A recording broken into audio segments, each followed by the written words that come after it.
Yan, magandang araw pala sa inyo mga idol. Tara, samahan niyo ako. Mayroon akong tambakol pala dito. Hinugasan ko na at lulutuin ko for today's video. Ah, Binili ko lang pala yung mga tol, mga idol doon sa Talipapa. Siyempre, hinugasan ko muna yan. Yan na pala mga tol, mga idol yan. Ilang beses ko pala yung hinugasan para mawala talaga yung dugo-dugo at saka langsa niya. Bago natin lutuin, siyempre hugasan muna natin ng mabuti.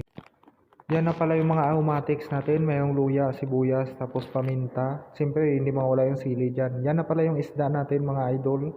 Siyempre, nandyan na yung kawali. Dyan natin siya luluto. Yan nga pala mga idol, mga tol, yung kawali na paglulutuan ko. Siyempre, nilatag ko na yung luya dyan. Tapos nilagay ko na unti-unti yung isda. So, kinamada ko lang pala yung mga tol, mga idol. Yan, nilagay ko na.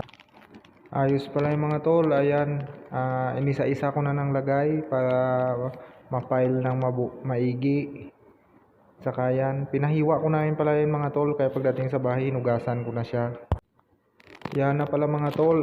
Nilipat ko pala sa kaserola at hindi siya magkasya doon sa kawali. Maliit kasi yung kawali mga tol. Siyempre, nilagyan ko muna siya ng asin.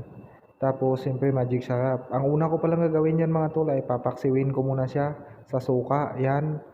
Nilagyan ko na ng pampalasa. Siyempre, hindi mawala yung suka dyan pagpaksiw. Kunting suka lang pala yan mga tol. Kaya mamaya lalagyan pa natin yan siya ng gata ng niyog. A few moments later. Yan na pala yung pitsay natin mga tol, mga idol. Yan naman ang inisikaso ko, hinugasan ko lang. Siyempre yan yung dalawang balot na gata. Po pala unang pigain mga tol, binili ko din doon sa pinagbilhan ko ng isda. Yun, mabalik na tayo dito sa niluluto ko mga idol. Yan na, lumabas na yung aroma ng paksiw natin. So maya maya pala pag wala na yung sabaw, lagyan na natin ng unang piga na gata. Takpan muna natin mga. Yun, ito na nga pala mga tol, mga idol.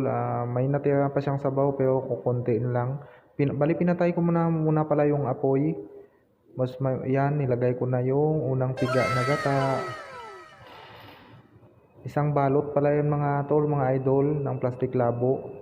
Siyempre, dalawa yan pero hindi natin ubusin. Nilagay ko na rin yung ceiling green.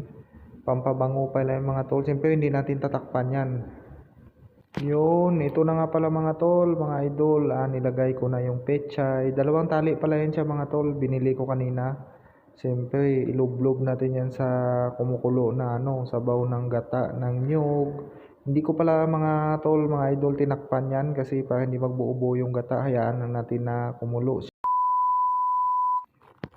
Yun, ito na nga pala update mga tol, mga idol sa niluto natin na paksiw na tambakol. Tapos nilagyan ng gata na may pechay.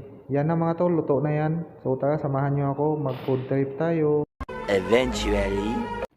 Yun, yan ang pala ang part ng pinakahuling part mga tol ng pagbablog, yung plating. Siyempre, kinuha ko na yung ulo. At saka may kunting petsa yan mga tol, mga idol. Siyempre, mayroon pa akong dilis na tira kanina. So hanggang dito na lang. Thank you for